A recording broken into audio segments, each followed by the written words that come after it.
The larger sibling of the Dragstar, the V-Star, is an extremely capable cruiser with exceptional rider comfort, as suggested by its US moniker. Every time the XVS 1100's ignition key is turned, solitary riders may have a very relaxing ride, despite the mediocre pillion accommodations. The XVS 1100 is a bike that excels at its job, with a V-twin engine built for consistent, all-day riding at speeds of 70 to 80 miles per hour, excellent brakes, and a low-maintenance shaft drive. All you need to do is strike a posture.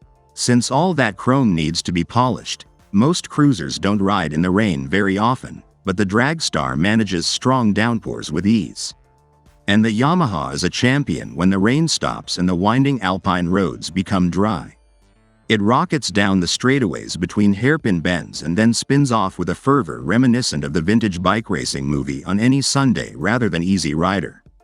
Although few cruisers can equal the XVS 1100 Dragstar's ability to make curvy roads enjoyable, you wouldn't expect other large cruisers to support such behavior. The bike is long, low, and ideal for cruising. It was designed by fusing the upgraded V-twin engine from the venerable Virago 1100 with the style and chassis structure of the 650 Dragstar. Numerous improvements have been made to the 1063cc air-cooled SOHC 75-degree V-twin engine of the Virago, most of which are intended to boost production at extremely low RPM. Improved twin-pipe exhaust system, new airbox feeding 37mm carburetors, and reprofiled camshafts work together to enhance torque output below 2,750 revolutions per minute, particularly below 2,000 revolutions per minute where it increases by 10%.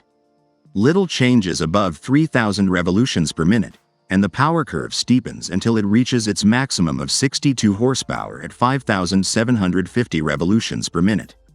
Additional updated internals include stronger carbonized conrods, chrome composite cylinder bores that lower friction, and forged pistons that are both lighter and more robust. The redesigned cam chain design and thicker crankcase minimize mechanical noise. The final drive is an exposed shaft, just as the smaller Dragstar. The chassis consists of a new twin-tube steel frame, wire wheels, twin front discs, a vertical monoshock in the hardtail style, and non-adjustable slanted forks. Additionally, the Dragstar's proportions are made to further accentuate that American vibe. The new bike's seat is 25mm lower at 690mm from the ground than the Virago's, and its wheelbase is 1,640mm longer.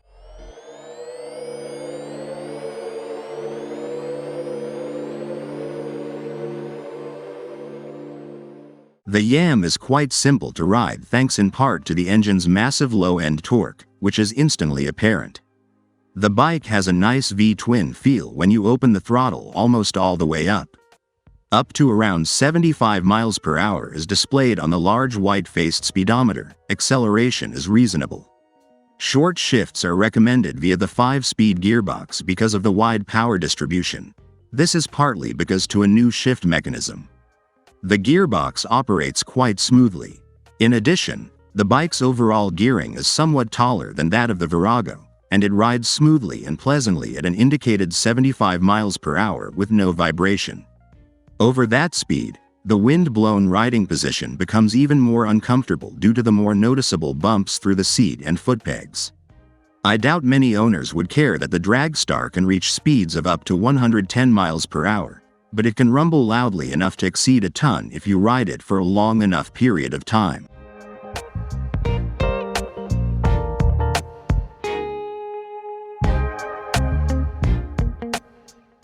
If the Dragstar's engine performance is primarily intended for leisurely cruising, the same can be said of its long, relaxed chassis.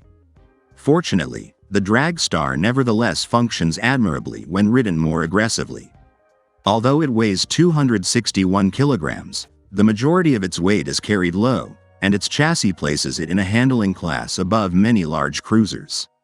Along with being adept at handling a variety of speeds and road conditions, the suspension maintains control over uneven terrain and offers a smooth ride at lower speeds. The revised yoke and 41mm front forks show themselves to be sturdy enough to support the weight of the bike.